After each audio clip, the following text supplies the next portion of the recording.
నమస్తే అమ్మా. నమస్తే తల్లి. అమ్మ, కాళ్ళ పగుళ్ళు ఉమ్, ఎక్కువగా కనిపిస్తుంది. ఒక్కొక్కరికి అయితే ఒక్కొక్కరికి రక్తం కూడా వస్తూ ఉంటుందమ్మా. అవునమ్మా. బాపా బాగా ఇబ్బంది పడిపోతూ ఉంటారు. ఏదైనా చిట్కా చెప్పండి అమ్మా, గృహ వైద్యం. అమ్మ, కాళ్ళైనా ఒళ్ళైనా పెదిమలైనా ఏవైనా ఎందుకు పగులుతాయి? బయట వాతావరణానికి శరీర ఉష్ణోగ్రతకి మధ్య తేడా ఉండడం వల్లే కదా. అందువల్ల దాన్ని కొంచెం సరి చేసుకోవాలి. సాధారణంగా మనకి కాళ్ళకి పగుళ్ళు వచ్చాయంటే పైన ఏదో ఒకటి రాచుకోండి, పగుళ్ళు పోయేటందుకు మందు రాచుకోండి, ఒక ఆయింట్మెంట్ ఏదన్నా పెట్టుకోండి, ఇట్లాంటి మాటలు వింటాం కదా. కానీ వైద్యుల దగ్గరికి వెళ్తే వాళ్ళు చెప్పేది ఏమిటంటే అది చెయ్యండి, బాగానే ఉంది, లోపలికి కూడా మందు తీసుకోవాలి, ఇంటేక్ కూడా ఉండాలంటారు. లోపలికి కూడా తీసుకోవాలి. శరీరంలో ఉన్నటువంటి ఉష్ణం, బయట ఉండేటటువంటి చలి, ఈ రెండింటికి మధ్య సమన్వయం లేనప్పుడు పగలటం ఉంటుంది. అది కూడా ఎప్పుడు ఎక్కువ పగులుతాయంటే నిజంగా శీతాకాలంలో కన్నా ఈ కాలంలో ఎక్కువ పగులుతాయి, ఒళ్ళు కానీ కాళ్ళు కానీ. కారణం ఏమిటంటే ఈ వాతావరణంలో పొడితనం ఉంటుంది. తడి వాతావరణం ఉన్నప్పుడు, అంటే తడి అంటే గాలిలో తేమ, హ్యూమిడ్ అంటారు. హ్యూమిడిటీ ఉన్నప్పుడు పగలడం తక్కువ. మీరు గమనించండి, సముద్ర తీరాల్లో ఉండే వాళ్ళకి కాళ్ళు పగలవు, ఒళ్ళు పగలదు, చెమటలు పడతాయి, మహా విసుగ్గా ఉంటుంది చెమట పట్టిందని. కానీ కాళ్ళు ఉంటుంది, కాళ్ళు పగలవు, ఒళ్ళు కూడా పగలదు, పెదములు కూడా పగలవు.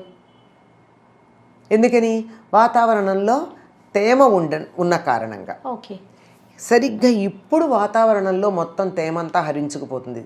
శిశిర ఋతువులో ఉండేటటువంటి చలికి వాతావరణంలో ఉన్న తేమంతా పోయి నేల పగలడం మొదలు పెడుతుంది, ఒళ్ళు పగలడం మొదలు పెడుతుంది, అట్లాగే కాళ్ళు కూడా పగులుతాయి.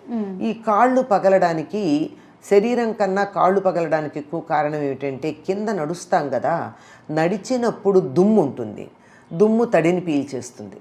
శరీరం మీద కన్నా కాలికి దుమ్ము అంటుకుంటుంది ఎక్కువ, శరీరం మీద పడే తక్కువ. ఆ కింద దుమ్ము అంటుకుంటే ఉన్న కాస్త తడి తేమ ఏదైతే ఉందో అది పీల్చేయడంతో అది కాళ్ళు పగలడం మొదలు పెడతాయి. అందువల్ల వీలైనంత వరకు మరీ పొడి వాతావరణం లేకుండా ఉండేట్టు చూసుకోవాలి. తర్వాత ఆడవాళ్ళకి ఎందుకు పగులుతాయంటే తడిలో తిరుగుతూ ఉంటారు ఎక్కువగా. పూర్వం బురదగా ఉండేది, మట్టి బురద. ఇప్పుడు ఇల్లంతా బాగా పాలరాళ్ళలో ఏరాళ్ళలో వేయించుకున్నా వంటింట్లో తడి లేకుండా ఉండడం చాలా కష్టం. ఎక్కడో అక్కడ తడిలో ఎక్కువసేపు కాళ్ళు ఉంటాయి. ఆ తడిలో ఉండి ఉండి ఉండి ఉండి ఒక్కసారి ఎండేటప్పటికల్లా ఆ పైన ఉండే కాస్త ఆ చమురు లాంటి పదార్థం కూడా పోయి వాతావరణంలో ఉన్నటువంటి పొడితనానికి కాళ్ళు పగులుతాయి. ఇది కారణం. ఈ కారణం అర్థం చేసుకుంటే దీని నుంచి మనం ఎలా బయటపడవచ్చు అన్నది తేలిగ్గా కారణం తెలిస్తే కదా అర్థమయ్యేది. దీనికి ఏం చెప్తారంటే కాళ్ళకి ఏదన్నా జిడ్డుగా ఉండే పదార్థం, అంటే పూర్వకాలం కొద్దిగా కొబ్బరి నూనె, నువ్వుల నూనె, ఆమదము రాచుకునేవాళ్ళు. అలా రాచుకుంటే మనం ఇప్పుడు ఇష్టం లేదు మనకి రాచుకోవడం, ఎందుకంటే అసలు తలకే పెట్టుకోంగా నూనె.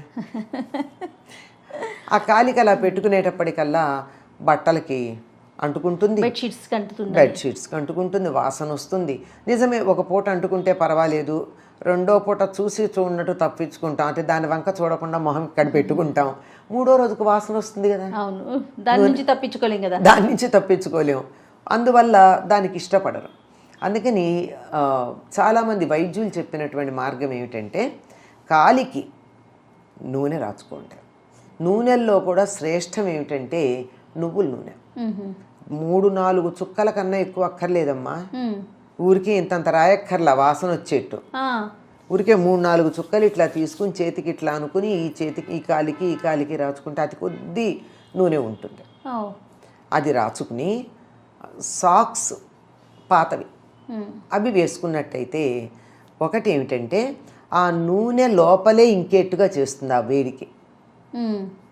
తర్వాత బయట పక్కలకి నూనె అంటకుండా ఉంటుంది. అందువల్ల మెత్తబడుతుంది కాలు ఎప్పుడైతే మెత్తబడిందో మర్నాడు పొద్దున్న లేచినప్పుడు కాస్త దాన్ని గట్టిగా రుద్దుకుంటే పోతుంది. అప్పటికే ఇంతంత బారు, ఇంతంత లోతు పగుళ్ళు ఉంటాయి కొంతమందికి. అవును. అట్లాంటప్పుడు గట్టిగా ఏ ప్యూమిన్ స్టోన్ పెట్టో రుద్దుకోవచ్చు. లేదంటే పూర్వకాలం పెద్దవాళ్ళు చేసిన పని ఏమిటో తెలుసా, బయట ఉండేటటువంటి నాపరాళ్ళు ఏవో ఉంటాయి కదా, అవి కొద్దిగా గరుగ్గా ఉన్న చోట కాలుని ఇలా మడమని ఇలా అనేస్తూ కూడా పోతాయి ఇప్పుడు మెత్తగా ఉన్నప్పుడు. అందుకని ఈ మెత్తగా ఉండడానికి సాక్స్ వేసుకోమంటారు. ఇంకా బాగా సాక్స్ వేసుకుంటే కూడా మనకు అంత బాగా ఫలితం లేదనిపిస్తేట ఆధునిక కాలంలో చేయమని చెప్పారు. It's not decent but it works out. Okay, ఏంటమ్మా? Plastic cover. ప్లాస్టిక్ అసలు గాలి లోపలికి పోదుగా, కనీసం సాక్స్ కన్నా పెడుతుంది. కానీ ప్లాస్టిక్ కవర్ తీసుకుని పాదాన్ని కవర్లో పెట్టేసి చాలా జాగ్రత్తగా క్లోజ్ చేయండి.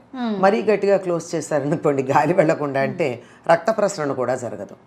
కానీ ఇలా చేసేసి గాలి లోపలికి వెళ్లకుండా జాగ్రత్తగా ప్యాక్ చేసి కూర్చోండి. ఒక గంటన్నరలో కాలికి చెమటలు పట్టి చెమటలు కారుతాయి కవర్లోకి. అంటే దీనికి సంబంధించి సర్జికల్ షాప్లో కాస్ట్లీవేవో దొరుకుతాయట కూడా. ఓకే, అంత దాకా వెళ్ళే బదులు అర్జెంటుగా కావాలంటే అది లోపలికి పాదాల పై భాగం అనుకోండి, అడుగు భాగానికి ఉండదు, పై భాగానికి చెమట పట్టి అది మడమల దగ్గర నుంచి లోపల వైపు కారణం కనపడుతుంది.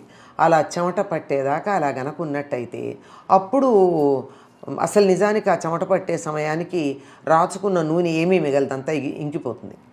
అవును, ఆ చెమట పట్టేటప్పటికి ఆ వేడికే లోపలికి ఇంకిపోతుంది. ఆ విధంగా ఇంకిపోతే కాళ్ళు ఆ డ్రైనెస్ పోయి మెత్తబడుతుంది. దాన్ని చక్కగా శుభ్రం చేసుకున్నట్టయితే పగుళ్ళు ఉండవు. ఇంకా పసుపు కూడా రాసుకుంటాం కదమ్మా?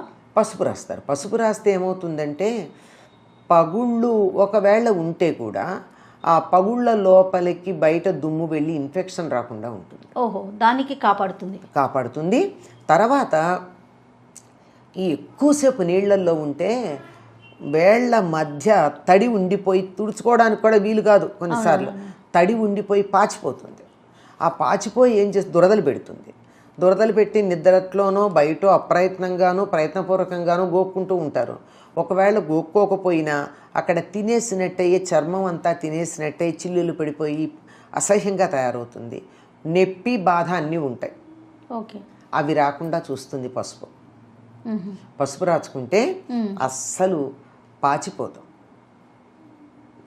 తడి వల్ల వచ్చే ఇబ్బందులు ఏముంటాయో వాటన్నిటి నుంచి రక్షిస్తుంది. రక్షిస్తుంది అని చేత రాచుకుంటాం. ఓకే అమ్మా, నమస్తే. నమస్తే.